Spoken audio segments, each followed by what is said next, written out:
Like if the value's there, okay, I get it, right? I'm not short-sighted to think that like I can't pay anything. I'm okay paying money as long as what I get in return is worth it. But I think a lot of people haven't actually sat down to analyze how much they paid and what they got in return. And so I think in a market like this, a lot of people are going to go sit down and look at that cost benefit analysis and realize the cost they're paying to be at their brokerage versus the benefit they're getting is totally out of whack, and they need to look for an alternative.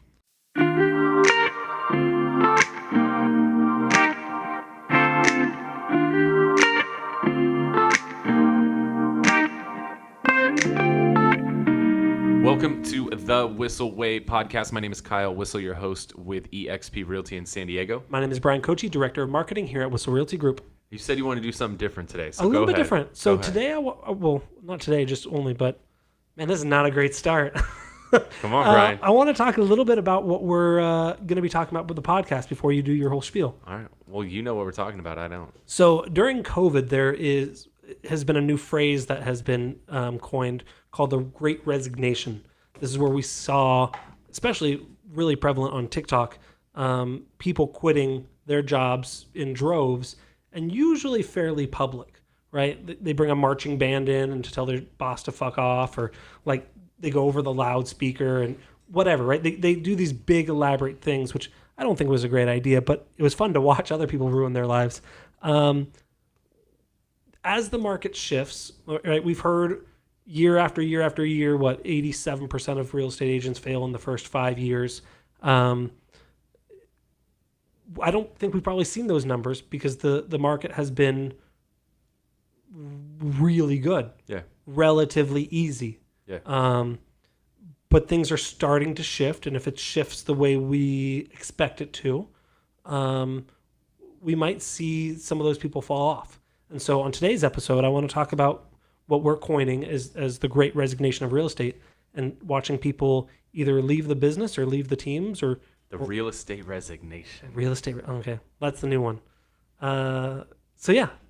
So tell people what to do if they want to ask a question or get more information. For sure. So if you have a question you want to have us cover on a future episode of the show, you can always go to thewhisselway.com, ask us questions on there, subscribe to the podcast and YouTube channel, join our Facebook private group, our email newsletter, or our referral network for the outbound referrals we got leaving California, or get dialed in with a 50% discount on our Media Mastermind course, where we share everything we've learned about creating video and audio content over the last 8 years together. You can do all that at thewhisselway.com. If you enjoy the episode today, you're watching on YouTube, hit the thumbs up button. And if you want more of our content, hit subscribe and the notification bell.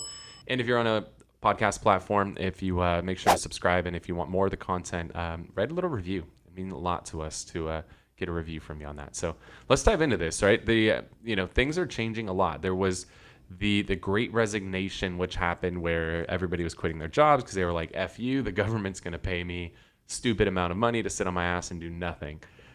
So we went through that. But what's interesting is unemployment now is the lowest it's been in like 50 years. So while everybody did peace out on their jobs for, a period of time, everybody's come back to work and then some. So part of it was wages have increased because you have inflation and more money in the economy. And so people are like, I guess I'll go back to work because I make way more money now than I did sitting on my ass. And sitting on my ass was cool, but now I've gained like 50 pounds and got a drug habit and lost my spouse. So a lot of people have realized like maybe I should go back to work and get my shit together. So we're starting to see that a lot more in the general economy, but I think in the real estate economy, I think you're going to now see a resignation happen in the real estate economy, where you didn't see that over the last couple of years because the market was red freaking hot and it was so easy. I mean, you could literally put a home on the market with, cell phone photos and no description and everything could be FUBAR, and you'd still sell the house for more than you listed it for and more than it was worth. So it was easy, but it's not anymore. We're going into a market that's very skill-based to where, somebody, if they're thinking about selling their home, they're not going to just hire anybody. They're going to be much more particular because they want to have somebody who's got a track record of success that knows what they're doing and is actually going to get the home sold. Because if you don't know what you're doing, if you're going cell phone photos and no description, you're not going to sell your listing. It's just not going to work. So it's going to get a lot tougher to earn business out there right now. And I think a lot of people realize that. And when times get tough, a lot of people get the F out. So I want to talk about three kind of distinct categories I see. I'm curious your thought of these, and we'll go one by one, but I want to talk about people leaving the industry altogether. I want to talk about people switching from one team to another. And then I want to talk about people entering the real estate market. I'm curious of your thought on how many people are going to still continue to join. So first, let's talk about leaving the industry altogether. Yeah. So I think a lot of people are, real estate, especially as in an agent role, there's pros and cons. I mean, there's virtually no ceiling as an agent, but there's also a floor, and that floor has a basement to it. You can literally lose money every month as an agent. If you're spending money and you're not making money, you're actually losing money. You're below the floor. You're in the basement, and that's terrifying to people when times get tough. A lot of people are going to say, I just can't do this anymore. I need more stability in my life. And they're going to go look for salaried positions, right? Or somewhere that's at least got a base and maybe a little commission on top of it. But people are going to look for that type of an opportunity. People that are struggling, who just can't get by selling a house a month here or there, need more stability in their life. I think you're going to see a lot of those people just get out of the industry altogether, because this industry is not for everybody. I mean, I've had months this year where I've made a few $100,000. I've had months where I've lost a couple $100,000 this year. Like, that's not for everybody at all. Not it. I'm not playing that game. One thing that you said, people are going to be leaving, looking for a base, maybe base with commission. This might be a great opportunity to pick up some ISAs. It could be. If you have people who try to give it a go as an agent and it just didn't work out for them for whatever reason, but there's talent, you could bring those people on your team as an ISA. And they could, have something where they do get a base, because at least in our company, our ISAs all have a base salary plus benefits. And then they also get upside in the commission on the appointments that they set. So there might be people who realize like the agent thing is not for them. They don't want to be working 24/7. And they don't want the volatility, but they still want a little something, but they're willing to have a lower ceiling in exchange for not having a basement, option. That can flood. And yeah. and obviously you got to find the right person. Just because an agent that flunks out of being an agent is not going to be necessarily a good ISA. They could flunk out of a lot of things. But yeah, finding the right personality type, that more stable, but having those skill sets, knowing how to work the phones, and they're already licensed. So that makes things way easier. Well, the ISA role could help some people that struggled as an agent, because for certain people, there's too much freedom. Some people actually need some bumpers, right? Mm-hmm. Like if you're bowled before, like when you're a kid, they put little bumpers out so the ball can't go in the gutter. I still use the bumpers. Yeah. Doesn't surprise me. So some people, having some bumpers could be really beneficial for them. And that's what that ISA role could do, is it can help keep you on track to where you actually got to come in the office. You do these activities every day. Where as an agent, you had so much freedom, you ended up in the gutter, and that could hurt you. So does it work for you, Brian? Is you okay with the analogy? No, that worked. Okay. I was going to go, sometimes literally, if you fail out of being an agent, you might end up in a gutter. I've picked some agents up out of the gutter. It happens. Yeah. But yeah, I think that's a good opportunity if it's the right fit, or if you have an agent on your team that's struggling and either you have an ISA team or you're looking to build one, that could be a potential option. I know we've had in the past, and I think we have at least one now, that tried the agent role, didn't like it, didn't have the runway of funds to make it through the kind of onboarding the first year, left and came back as an ISA and is crushing it as an ISA. And some people just don't want that volatility. It's crazy. It's draining to have. I mean, it's as awesome as it is to make 10 grand in a month, then the following month to make no grand. Like that's really rough, especially if you got a family with kids and you're the provider. Like that could be really hard. So it's just not for everybody. All right. Let's talk about switching brokerages. Yeah. Are we going to see a lot of switching at this point? Yeah, I think that's a given. I think that when everybody's making money, they're not as concerned about how much money they're paying. People tend to be a little negligent when it comes to how much they're spending. And so they haven't actually stopped to realize how much money they pay to their broker in relation to what they're getting from their broker. And I mean, there's still a lot of the traditional brokerages out there where you're on an uncapped split, which is, as a solo agent, that's crazy to me. The fact that a broker could take 10, 20, 30, 40, 50% of every single deal you do, period. Regardless if you do one deal or 100 deals, you're going to take 50% of every single one. Like, that's insane to me.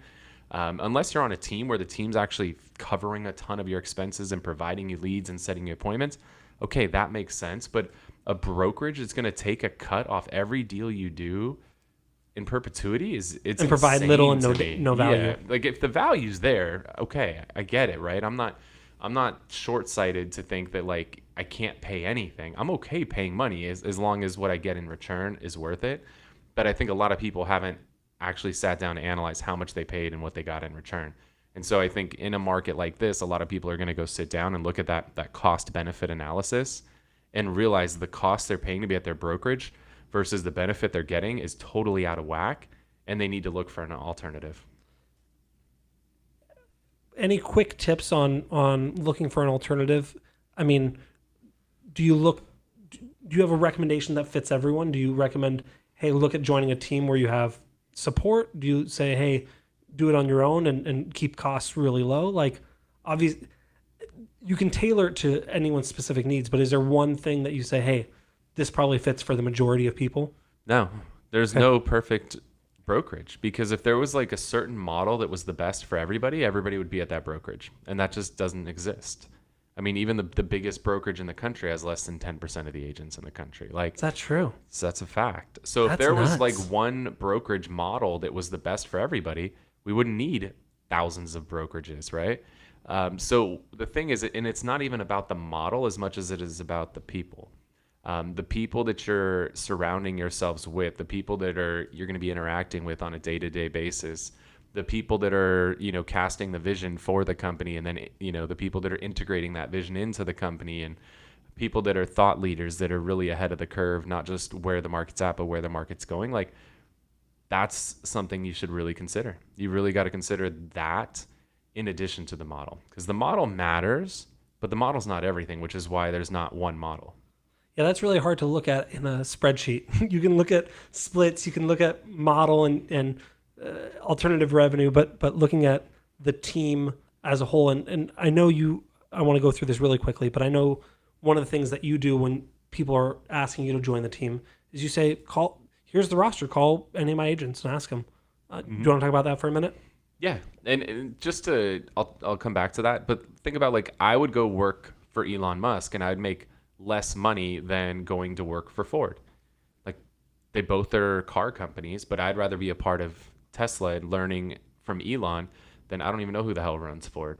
Right? So I would be willing to take less money in that scenario because of the people that I'm surrounded with. So even if the comp plan is less attractive, but I'm with the right people and it's going to further me in the long run, I'm okay with that. Yeah. As far as, the thing that I tell people when they interview with us, I tell them all the time, like, look, if I was in your shoes, what I would do is I would just go on our website, pull up our roster, and call 2 or 3 random agents. Because I could give you a list. Oh, call this person, and they'll tell you what it's like here. Call that person. But logically, these 3 handpicked people, yes. Yeah, like it's silly. So I just tell them, and I think anybody that's exploring brokerages should do that. Like, call 2 or 3 random people on that team or that brokerage and just ask for honest feedback. You'll be surprised how honest people are. People tend to be overly honest when it comes to that. True. Last one I want to talk about in this great real estate resignation. How many people are you going to see enter the business? Are you still going to see a bunch of new people? When do you think that turns off? So this is secondhand data, but there's a company in town locally that does a lot of real estate classes and recruiting, like getting brand new agents in the business. And they are down about 60% in their enrollment right now because people don't want to get into an industry that's in flux. That's not ideal. When the market's going up and it's red hot, everybody wants to get their license. But when it's like, rates are high, buyers are getting out of the market, inflation, this, that, like, that's not exciting. Like, that doesn't get people motivated to get into this industry. So, again, that's not the whole market or anything. That's on a much smaller scale, but that's at least a data point that I do have. One of the larger real estate schools in town, 60% decrease in enrollment in the last few months. That's pretty significant. Yeah. I think you'll see I think you'll see at least that much of a decrease in new agents coming in the business. And then you'll see an increase in the agents getting out of the business, which therefore will have net negative growth. Do you think that's going to affect commission? We hear commission compression. I think it could go the opposite direction. Yeah. Because now now you need the better agent, right? You're getting the weak ass agents out of the business that were willing to work for nothing because they had no value proposition. But now you've got people coming in that have a strong value proposition and a strong track record, and that commands a higher price. Interesting. Cool. All right. That's all I got. All right. Well, hopefully you guys got some value out of the show today. If you did, if you're watching on YouTube, hit the thumbs up button, let YouTube know. If you got some questions, throw them in the comment section. And if you want more of our content, hit the subscribe button and little notification bell. And if you are listening on a podcast platform, if you could hook us up with a review in addition to subscribing, that would mean a lot to us. And if you have a question you want us to answer on a future episode of the show, you can always go to thewhisselway.com, thewhisselway.com. Ask us questions, subscribe to the podcast and YouTube channel, join our referral network, private Facebook group, and email newsletter, and get dialed in with 50% off of our Media Mayor Mastermind video content creation course, all at thewhisselway.com. Before we wrap the show, want to dive into our Whissel widget of the week. This is something we utilize in our business. It saves us time, makes us more money, or just helps us have more fun. What do you got for us, Bryan?